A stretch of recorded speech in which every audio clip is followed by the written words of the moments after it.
திருப்பரங்குன்றம் மலை பாதுகாப்பு என்ற பெயரில் இன்று மாலை போராட்டம் நடத்த இந்து அமைப்புகள் அழைப்பு விடுத்துள்ளன. இந்து அமைப்புகளின் அழைப்பை ஏற்று திருப்பரங்குன்றம் வருபவர்களை போலீசார் ஆங்காங்கே கைது செய்து வருகின்றனர். இதுகுறித்தான விவரங்களை வழங்குகிறார் செய்தியாளர் ராஜ்குமார். வணக்கம். விவரங்களை நீங்க வழங்கலாம். திருப்பரங்குன்றம் மலை விவகாரம் தொடர்பாக இன்று இந்து அமைப்பினர் போராட்டத்துக்கு அழைப்பு விடுத்திருந்த நிலையில மதுரை ரயில் நிலையம் மற்றும் திருப்பரங்குன்றம் ரயில் நிலையத்தில் 100க்கும் மேற்பட்ட போலீசாரும் குவிக்கப்பட்டிருந்தனர். இந்த நிலையில தான் பாலக்காடு திருச்செந்தூர் செல்லக்கூடிய எக்ஸ்பிரஸ் ரயில திருப்பரங்குன்றம் ரயில் நிலையம் வந்து இறங்கிய 20க்கும் மேற்பட்ட இந்து அமைப்பினரை காவல்துறையினர் தடுத்து நிறுத்தி விசாரணை மேற்கொண்டனர். தொடர்ந்து கைது செய்ய முற்பட்ட போது வாகனத்தில் ஏற மறுத்து இந்து முன்னணியினருக்கும் காவல்துறையினருக்கும் சிறிது வாக்குவாதம் ஏற்பட்டு தள்ளுமுள்ளு ஏற்பட்டது.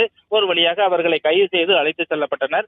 மதுரை திருப்பரங்குன்றம் அடுத்த அந்த மலையின் உள்ள தர்காவில் ஆடுகோழி பலியிட கந்தூரி கொடுப்பதற்கு போலீசார் தடை விதித்திருந்த நிலையில பல்வேறு கட்ட பிரச்சனைகள், அதாவது கடந்த ஒரு மாத காலமாக இரு தரப்பினருக்கும் இடையே பிரச்சனைகள் ஏற்பட்டிருந்தது. இந்த நிலையில்தான் அதாவது 144 தடை உத்தரவானது கடந்த நேற்று இன்றுமாக 2 நாளைக்கு தடை உத்தரவு போடப்பட்டிருந்தது.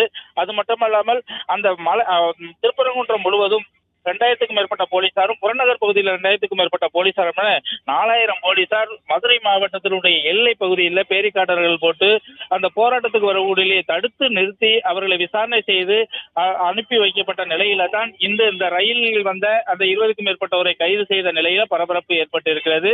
மேலும் உச்சகட்ட பாதுகாப்பாக திருப்பரங்குன்றம் மலையை முழுவதுமாக போலீசார் தற்போது அவர்கள் பாதுகாப்பு அளித்து வருகின்றனர். இருந்த போதிலும் கூட இது தொடர்பான வழக்கு மதுரை உயர்நீதிமன்றத்தில், அதாவது சென்னை உயர்நீதிமன்ற கிளை மதுரையில பிற்பகல்ல அந்த வழக்கு விசாரணைக்கு வருகிறது. அதன் பின்புதான் இந்த போராட்டமானது தொடருமா அல்லது இது என்ன வழியில் செல்லும் என்பது உட்பட பல்வேறு தகவல்களும் வெளியாக உள்ள நிலையில்தான் தற்போது ஒவ்வொரு அமைப்பா இந்து முன்னணி அமைப்பினர் மற்றும் இந்து சமுதாயத்தை சேர்ந்த இந்த போராட்டத்துக்கு வரக்கூடியவர்களை பல்வேறு விதமாக அவர்களை கைது செய்யப்பட்டிருக்கிறார்கள். அது மட்டுமில்லாமல் முக்கிய தலைவர்களையும் வீட்டு சிறையிலேயே வைக்கப்பட்டு வரக்கூடிய ஒரு சூழ்நிலை தான் இந்த ரயிலில் வந்தவர்களை கைது செய்யப்பட்டு பரபரப்பு ஏற்பட்டு இருக்கிறது.